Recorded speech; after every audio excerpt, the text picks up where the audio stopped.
Yeah, finally found out exactly how you like all the filings. Yeah, gotta love that. Yeah.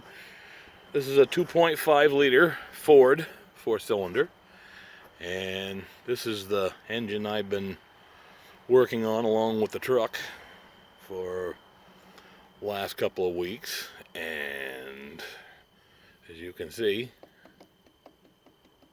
that ain't supposed to do that. That's number 3 rod bearing. Yeah, she's toast. So luckily for me, I got a brand new crank and bearing set and gasket set, and hopefully I have this thing back running in another couple of days. All right, bye for now.